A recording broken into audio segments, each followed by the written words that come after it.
Ja vam obećavam još teškog rada. I nikome neću da dozvolim i niko ne može da kaže da je drugačije. Ja vam obećavam još teškog rada.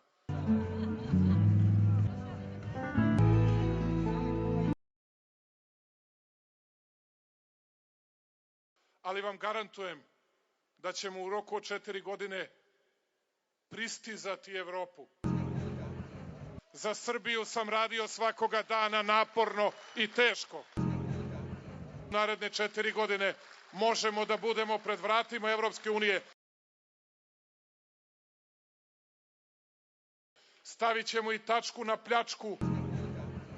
Za Srbiju sam radio svakoga dana naporno i teško. Ja vam ne obećavam šarene laže. Ja vam obećavam još teškog rada.